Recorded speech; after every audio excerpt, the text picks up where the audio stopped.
This is William. I'm here with Occupy the Need Act. You know, we're in a terrible fix. We've got this virus everywhere, and it seems we're going to start opening up our businesses um, so we can get the economy running. We don't need to do that. We don't need to get the economy running. We have a solution for being able to provide income for everyone to meet their needs, our needs, with the Need Act, with by occupying the Need Act. Uh, we can create all the money that we need to do everything we need, buy all the toilet paper we need, or buy um, everything uh, without working, without going to a place of business to spread the virus. We can do that all. The president, the bankers want us to be working so we can pay them. Okay, our solution is in the Need Act is one that's been done many times before in history. In fact, it was the reason we fought the Revolutionary War so we could create our own money, and then Hamilton and Washington gave it all away right away. 1787, it was given away to their friends who became our first bankers. Been a scam going on since the very beginning. The 13 colonies had no banks, none. They created their own money to do all the things that they needed to do, like build roads and bridges and do the things that they needed to do to make the economy, to make the colonies work. The British came over and they wanted us to adopt their monetary system, which is a fractional reserve banking system, which creates all the money with debt. And and we said, fuck no, we're not going to do that. And we fought a war so we didn't have to do that. The British had this fractional reserve banking system for 150 years that they got from Holland.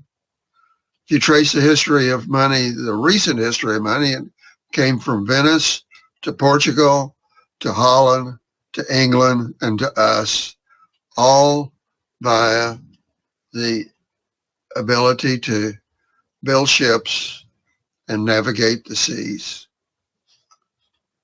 So here we are. We've got this system that is a horrible system, crashes regularly. And I mean, all you got to do is just remember. I know with my parents' generation, it was the Great Depression, and then with ours, in the 2000, there was the dot-com crash, and then 2007 and 8, there was the Great Recession, and now we got the the coronavirus recession, depression. If you don't have work, if you're a waitress, you're in a depression, right? I know the waitress that lives next door now. She's washing dishes uh, to be able to pay the rent. And she says she's surviving. I don't know. And so we're trying to open up the bars and restaurants here in Norman, where I live, Norman, Oklahoma, USA. So let me open the chat here and see if we've got anything in the chat. No, I don't. Not yet. Uh, uh, here we go.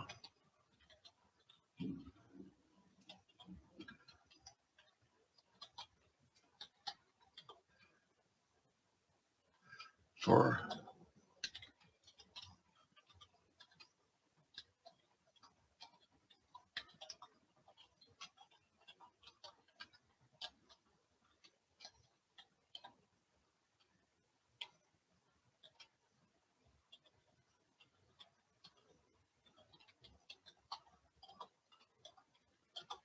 let's see if I got that in there. There we go.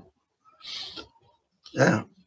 Occupy the Need Act for all the money we need, for everything we need without taxes or debt. This is the most liberal legislation. It's actually legislation. There's one called, it's a bill called HR 2990 of the 112th Congress. So it's the most liberal and libertarian idea that you can possibly have, because we can have all the money that we need to do the things that we need, like Medicare, like education, like housing, like transportation, free housing, free transportation, and a guaranteed annual income of, say, $40,000 a year. Because if minimum wage had kept pace with productivity since the 1950s, the minimum wage would be $40,000 a year. So we ought to be able to have a minimum wage, right? And we don't have to work for it. We can get it as a right of being a citizen.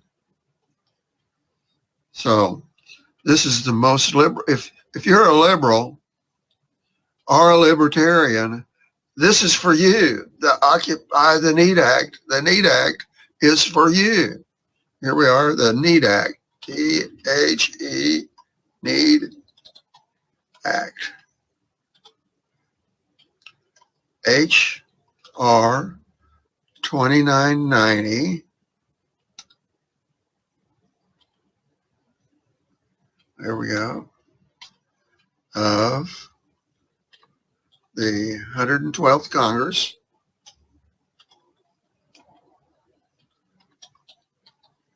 By former Congressman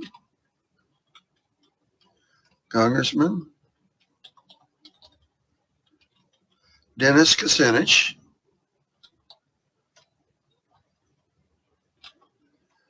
of Cleveland, Ohio.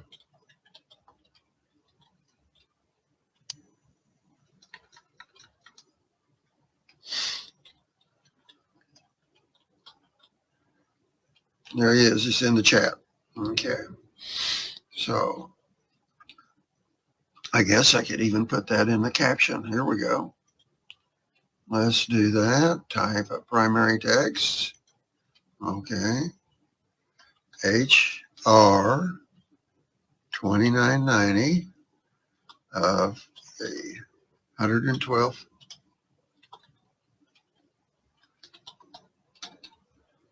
Okay.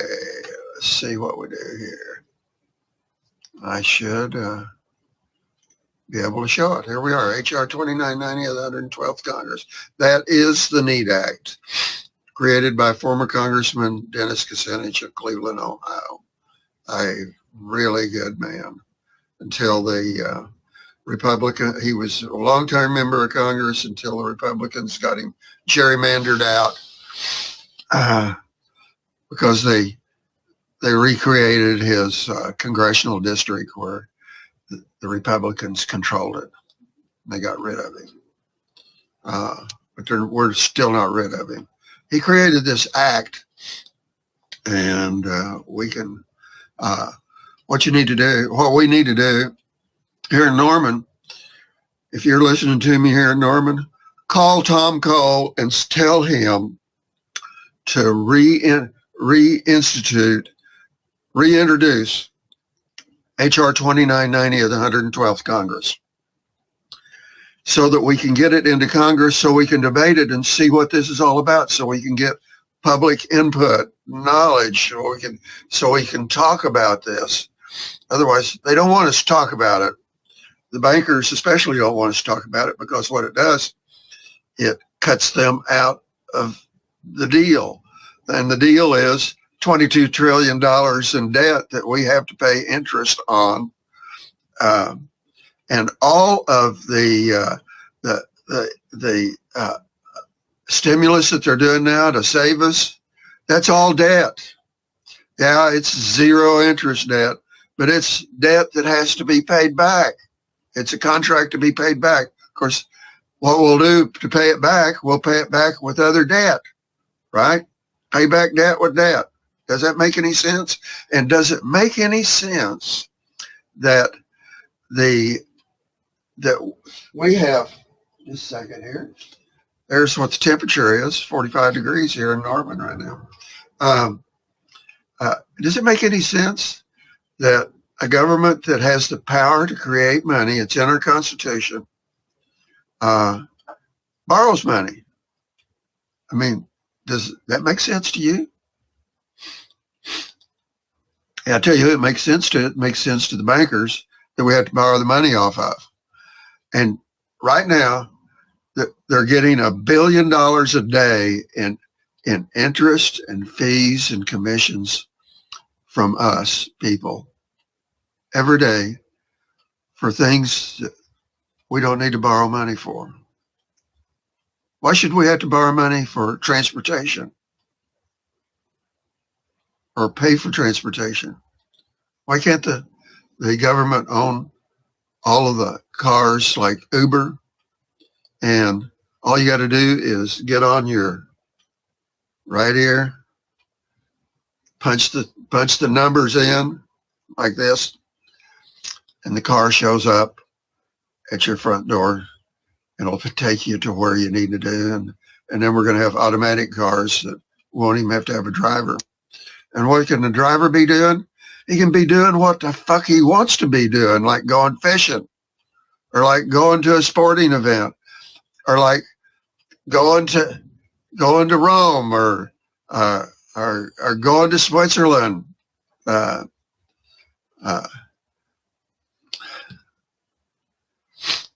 You won't have to be driving the damn car to come and pick you up, or be a grocery clerk. It can all be automated, or working at McDonald's. That can all be automated.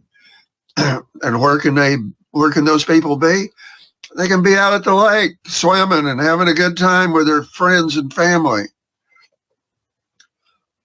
This Protestant work ethic that came here with the Pilgrims, and then promptly went over and destroyed the little town that was having a good time, Marymount. They don't want us to have a good time. And what I say we do with those people, those Puritans. And if you're a if you are a socialist, a liberty,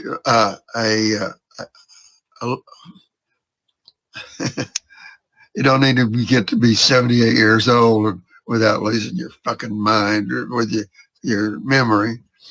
So that's crazy. But if you're wanting to control people and put them in boxes so that they act a certain way, you can turn in your passport with all the other Puritans and get on the Mayflower, and we're going to send you out to sea, never to return to port again, because that's where you need to be. You're bothering us. The Puritan work ethic means, what it actually means is, you love your work, no matter how bad you're being treated or how little you're being paid. You love your work.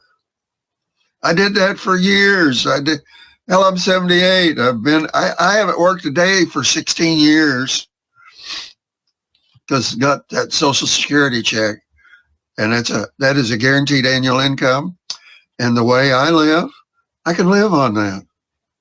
And that's what I did whenever I was working selling cars for this dealership, was Volkswagen dealership, which is a pretty good dealership.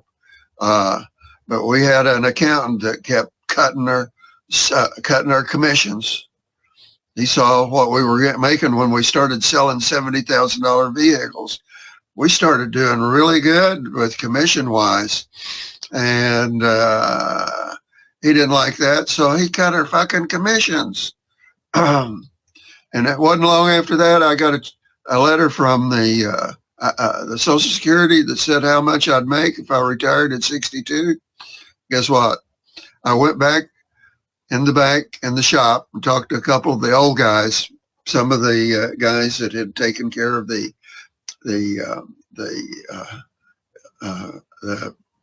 air-cooled engine Beetles, the first ones. Ask them what I should do, because they would come in 5 or 10 hours a week to supplement their Social Security. And they said, get it now. So I said, tell Greg, I've gone to the Social Security office. I'll be back. And I did. I went, talked to the lady there and set it all up. And I retired the first day that I could retire. And this damn accountant didn't pay me my last commission. And my birthday is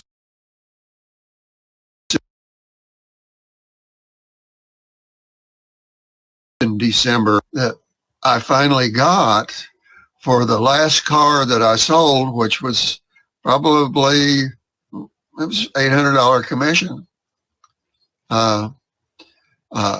Went in the next year's pay. And guess what? That was the day, that was the time that things were crashing. And so there was a tax benefit that came to me, and the IRS sent me another $800. Pretty damn nice commission for one sale. And it was because of that tight ass accountant that didn't want to pay us. He screwed up there because I got paid twice. And so anyway, we got to take these kind of people out of control, people that want to control us, whether you're a liberty guy, whether you're a socialist, whatever, you want to put us in a box. No, sir. We have rights as citizens. Give us a guaranteed annual income, a good guaranteed annual income, and we will live the lives that we want to live, and not have to live what you want us to live. Whether you're a conservative or whatever the opposite of conservative is, you tell me. So let's get over here to chat and see if anybody's chatting with me. Nope, nobody's chatting with me. So anyway, this will be on YouTube, and it'll be on Twitter, and it'll be on Facebook. And just call your congressman and say, hey, I heard this guy talk about an act that former Congressman Dennis Kucinich introduced, and it's called H.R. 2990 of the 112th Congress. Look it up and reintroduce it so we can debate it, so we can get it out in public. So anyway, I will sign off now. It's good to talk to you, and think about this. This will change everything. Okay. I think I got to reach right up here and punch, finish. Bye now.